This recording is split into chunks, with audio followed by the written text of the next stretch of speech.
اعوذ باللہ من الشیطان الرجیم بسم اللہ الرحمن الرحیم ادفع بالتی ہی احسن السیئہ نحن اعلم بما یصفون وقل رب اعوذ بک من ہمزات الشیاطین وأعوذ بك رب أن يحضرون صدق اللہ العظیم۔ سورہ المؤمنون آیت نمبر 96 تا 98 آپ کے سامنے تلاوت کی۔ ان آیات کے اندر اللہ تبارک و تعالی نبی صلی اللہ علیہ وسلم کو اور اہل ایمان کو سنہری ہدایات ارشاد فرما رہا ہے۔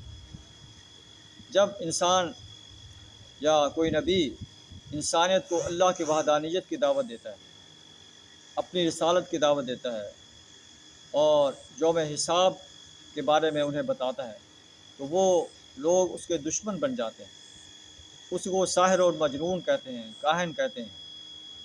تو اللہ فرماتا ہے کہ بعض کا نبی پر اور ان کے ساتھ جو اہل ایمان ہیں انہیں تکلیف ہوتی ہے اور وہ شیطان کی اکساہٹ میں آ کر انہیں بھی جواب دینا شروع کر دیتے ہیں۔ اللہ فرماتا ہے کہ یہ انداز جو ہے ایک داعی کا نہیں ہونا چاہیے۔ ادفع بالتی ہی احسن السیئہ، اے نبی صلی اللہ علیہ وسلم آپ برائی کا جواب بھلائی سے دیں۔ نحن اعلم بما یصفون، ہم زیادہ جانتے ہیں جو کچھ وہ جو ہے باتیں بناتے ہیں۔ وقل رب اعوذ بک من ہمزات الشیاطین، اے نبی صلی اللہ علیہ وسلم آپ اللہ سے دعا کریں کہ اللہ میں شیاطین کی اکساہٹوں سے تیری پناہ چاہتا ہوں۔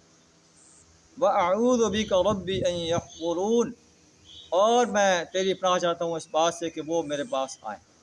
تو نبی صلی اللہ علیہ وسلم کو اور آپ کے ذریعے سے پوری امت مسلمہ کو یہ گائیڈ لائن دی جا رہی ہے کہ شیطان کی اکساہٹوں میں نہ آ جائیں، مخالفین کی جو ہے مخالفت پر ان کے سامنے ترکی بترکی جواب نہ دیں، بلکہ ان کی برائی کا جواب بھلائی سے دیں۔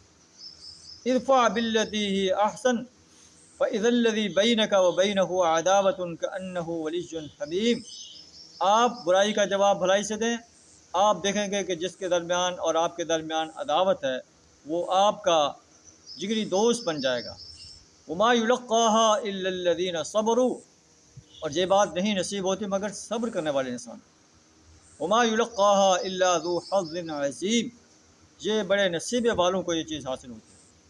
وَإِمَّا يَنزَغَنَّكَ مِنَ الشَّيْطَانِ نَزْغٌ فَاسْتَعِذْ بِاللَّهِ، اگر آپ کو شیطان کی طرف سے کوئی اکساہٹ محسوس ہو تو فاستعذ باللہ، آپ اللہ کی پناہ طلب کریں۔ آئیے ہم بھی اپنے گریبان میں جھانکیں کہ اگر ہم اللہ کے دین کی دعوت دینے کے لیے میدان عمل میں نکلیں تو ہمیں بھی قرآن کی ان سنہری ہدایات کو اپنانا چاہیے، شیطان کی اکساہٹوں میں آنے کی بجائے رحمان کی دی ہوئی گائیڈ لائن کو فالو کرنے کی کوشش کرنا چاہیے۔ اللہ سے دعا تعالی ہمیں ان سنہری ہدایات کو اپنانے کی توفیق عطا فرمائے، برائی کا جواب بھلائی سے دینے کی توفیق عطا فرمائے، شیطان کی اکساہٹوں سے اپنی پناہ عطا فرمائے۔ وآخر دعوانا الحمد للہ رب العالمین۔